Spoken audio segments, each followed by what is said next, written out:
बिस्मिल्लाहिर्रहमानिर्रहीम। अस्सलाम वालेकुम नाजरीन, यूं तो गो ना गो मसाइल हमें दरपेश रहते ही हैं। इस वक्त हम जीटी रोड साया आलमगीर डिस्ट्रिक्ट गुजरात के अंदर हैं।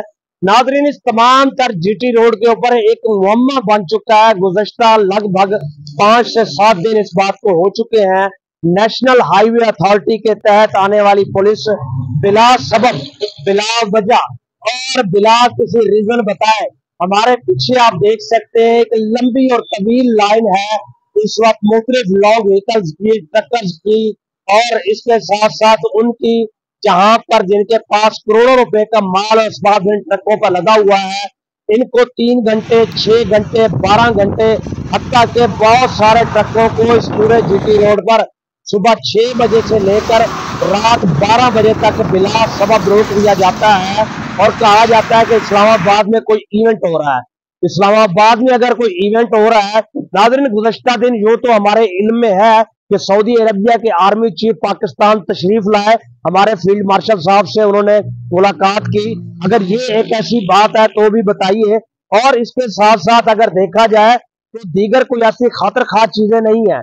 माना कि बड़े मसाइल बहुत ज्यादा हैं, जिसके अंदर हम बात करते हैं कि पेशावर में होने वाला धमाका हो या तालिबानाइजेशन हो, मगर अफसोस, शर्म और बेहिसी का मकाम यह है किसी शख्स को यह परवाह नहीं है कि करोड़ों रुपए का स्टॉक है और हमारे लॉन्ग व्हीकल्स है। ये जो हमारा ट्रांसपोर्ट है नाज़रीन, ये हमारा पहिया है, इससे हमारा मुल्क आगे बढ़ता है।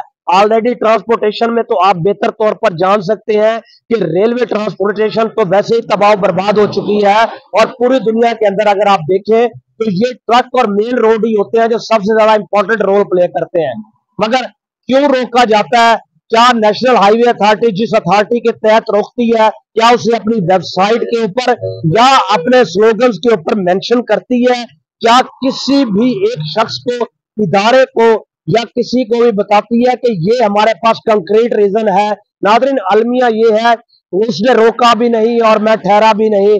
कौन रोकता है, क्यों रोकता है? महज एक यूनिफॉर्म डालने के बाद लोगों को बिला सबब, जबकि ट्रक ठीक है, उसके कागजात ठीक है, लाइसेंस ठीक है, उसके अंदर एवरीथिंग मटेरियल ठीक है, मगर ये किसी को परवाह नहीं कि 12 घंटे बिला सबब रोक टोक के बाद इस साल का नतीजा क्या होगा।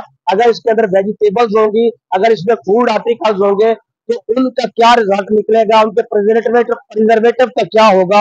इंतहाई अफसोस और शर्म का मकाम है। हमें देखने की जरूरत है, हमारे उन्होंने इख्तियार को देखने की जरूरत है, वजीर आला पंजाब को खासूसन देखने की जरूरत है और हत्ता के नेशनल हाईवे अथॉरिटी को इस हवाले से विजिलेंट होकर देखने की जरूरत है। अगर कोई ऐसी जरूरत है जिसके तहत इंडिया इस्लामाबाद में कोई ऐसा इवेंट है, अगर क्रिकेट मैच ही क्यों नहीं है, रोका जाना, मेरा सवाल है, क्या ट्रकों के रोके जाने से क्रिकेट मैच पर कोई तासुर पड़ेगा? कोई हालात में बेहतरी या बदतरी का सबब बनेगा?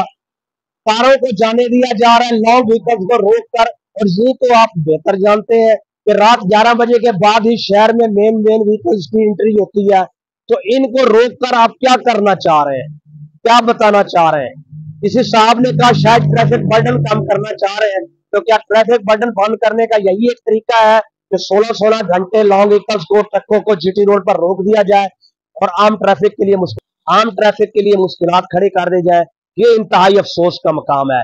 नाज़रीन, देखना यह है कि इस वक्त जितना भी नेशनल हाईवे अथॉरिटी है, इनके अपने तमाम इंस्पेक्टर्स को जो इस वक्त जीटी रोड पर है, जिन ड्यूटीज पर है, गुजर खान है, दीना है, गुजरात है, गुजरावाला है, इन सब लोगों को मुकम्मल तौर पर आगाही होनी चाहिए कि हम क्यों रोक रहे हैं। ट्रक ड्राइवर के पास आगाही होनी चाहिए, रीजन होनी चाहिए, कंक्रीट वजूहात होने चाहिए।